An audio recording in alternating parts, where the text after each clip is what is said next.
सो कक्षा 10वीं कंप्यूटर में हमारा चल रहा था चैप्टर नंबर 14 और हमारे चैप्टर का नाम है ई कॉमर्स और साइबर सिक्योरिटी या फिर कह लें साइबर सुरक्षा। इसमें ऑलरेडी कुछ जो लेक्चर्स हैं, जो कुछ टॉपिक्स हैं वो आपको पढ़ा दिए गए थे, समझा दिए गए थे, जिसमें से आपको बता दिया गया था इंट्रोडक्शन पार्ट। ठीक है, फर्स्ट लेक्चर में। सेकेंड लेक्चर में आपको बता दिया था कि कितने टाइप्स के जो हमारे ई कॉमर्स होते हैं वो कितने प्रकार के होते हैं। और आज हमारा है थर्ड लेक्चर और इसमें हम देखने वाले हैं इलेक्ट्रॉनिक पेमेंट सिस्टम के बारे में। ठीक है, और ये जो टॉपिक्स है वो बहुत ही प्रैक्टिकल, ठीक है, प्रैक्टिकल रूप में इसलिए है क्योंकि इसका हम लोग अपने दैनिक जीवन में यूज़ कर रहे हैं, इसलिए इसको जानना बहुत ज़्यादा इम्पोर्टेंट है और आपको बहुत अच्छी तरीके से समझ में भी आएगा। ठीक है, तो टॉपिक है हमारा इलेक्ट्रॉनिक भुगतान प्रणाली या फिर इंग्लिश में इसको कहते हैं इलेक्ट्रॉनिक पेमेंट सिस्टम। ठीक है, तो बेसिकली आइए देखते हैं इसमें क्या बताया गया है। तो इलेक्ट्रॉनिक भुगतान प्रणाली या फिर इलेक्ट्रॉनिक पेमेंट सिस्टम एक प्रकार की प्रौद्योगिकी है, मतलब एक प्रकार का टेक्नोलॉजी है जिसका यूज या फिर जिसका उपयोग विभिन्न वित्तीय लेन देन और भुगतान प्रक्रियाओं के लिए किया जाता है। इसका यूज हम लोग किस लिए कर रहे हैं? इसका यूज हम लोग जो भी कैश के लेन देन के लिए कर रहे हैं या फिर पेमेंट करने के लिए कर रहे हैं। ठीक है, जिसमें नगद पैसे के बजाय इंटरनेट, कार्ड, डिजिटल वॉलेट्स और अन्य इलेक्ट्रॉनिक स्रोतों का उपयोग किया जाता है। इस प्रणाली के माध्यम से व्यक्ति या व्यक्ति वस्तुओं या सेवाओं के लिए भुगतान कर सकते हैं और लेन देन कर सकते हैं, ऑनलाइन या ऑफलाइन। ठीक है, तो इसके लिए हम लोग क्या यूज़ कर रहे हैं? आजकल हम लोग पेटीएम वॉलेट, फ़ोन पे वॉलेट, बहुत सारे ऐसे ऑनलाइन वॉलेट्स हैं, एप्लीकेशन है जिनका हम लोग यूज़ कर रहे हैं पेमेंट करने के लिए। ठीक है, तो ये जो होता है पूरा का पूरा सिस्टम है वो किसके अंतर्गत आता है? वो आता है हमारा इलेक्ट्रॉनिक पेमेंट सिस्टम के अंतर्गत आता है। ठीक है, ऑफलाइन भी जो हम करते हैं वो भी हमारा आता है इलेक्ट्रॉनिक पेमेंट सिस्टम के अंदर, ऑनलाइन भी करते हैं वो भी आता है हमारा। ठीक है, ऑनलाइन का यूज़ बहुत ज़्यादा इस टाइम हो रहा है। ठीक है, उसी कुछ एग्जांपल आपको दिए गए हैं, जैसे एक पहला एग्जांपल है डेबिट या फिर क्रेडिट कार्ड। हम लोग क्या करते हैं? हम लोग मॉल में जाते हैं या फिर कहीं पर भी जाते हैं, ऑनलाइन पेमेंट करना होता है तो हम लोग क्या यूज़ करते हैं? अपना डेबिट या फिर क्रेडिट कार्ड देते हैं और उसमें से हमारा पेमेंट हो जाता है। हम लोग कैश नहीं देते हैं, कैशलेस भुगतान करते हैं, कैशलेस पेमेंट करते हैं। तो ये जो हमारा एग्जाम्पल है डेबिट या फिर क्रेडिट कार्ड, ये मोस्ट इंपॉर्टेंट और बहुत ज़्यादा पॉपुलर एग्जाम्पल है इलेक्ट्रॉनिक पेमेंट सिस्टम का।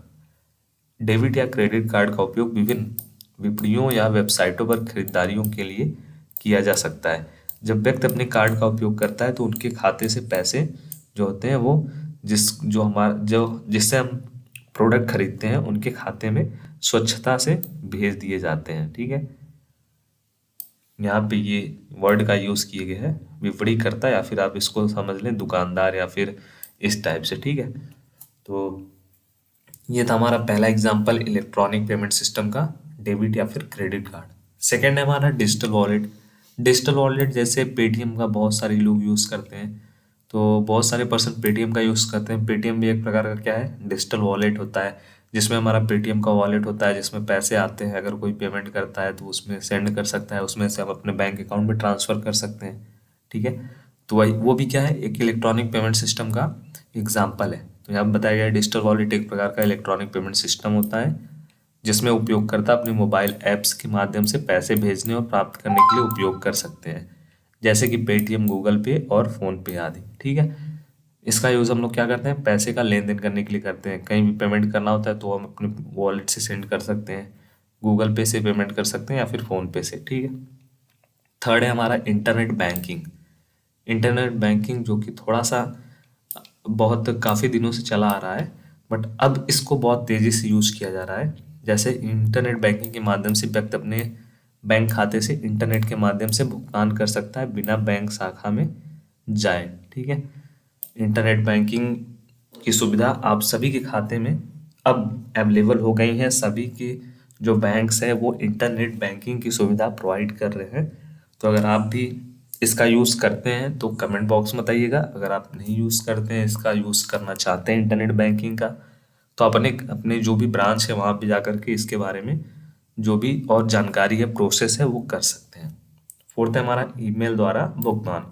कुछ सेवा प्रदान करता है ईमेल के माध्यम से भुगतान करने की सुविधा प्रदान करती है, जैसे कि वेब होस्टिंग कंपनियां जो अपने ग्राहकों को ईमेल के माध्यम से चुकाने का विकल्प प्रदान करती हैं। ठीक है, इस तरह के इलेक्ट्रॉनिक पेमेंट सिस्टम वित्तीय लेन देन को आसान, तेज और सुरक्षित बनाने में मदद कर सकते हैं और करते भी हैं। लोगों को नगद पैसे की आवश्यकता से बचाते हैं।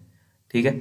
सबसे बड़ा जो एडवांटेज है हमारे इलेक्ट्रॉनिक पेमेंट सिस्टम का आने से मार्केट में, कि जो हम कैश हमको लेकर के चलना पड़ता था, वो अब हमको उतना कैश की ज़रूरत नहीं होती है।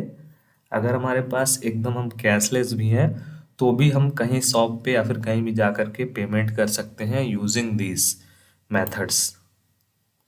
ठीक है। Debit card, credit card, digital wallet, QR code से स्कैन किया, उसके बाद हमने पेमेंट कर दिया, 2 मिनट में हमारा पेमेंट सक्सेसफुल हो गया। 1 सेकंड में, बहुत ही स्मॉल टाइम में, बहुत ही छोटे समय में आपका पेमेंट बहुत कम टाइम में हो जाता है। तो ये था पूरा का पूरा टॉपिक आपका electronic payment system.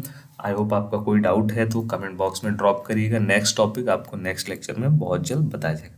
Thank you for watching, keep sharing.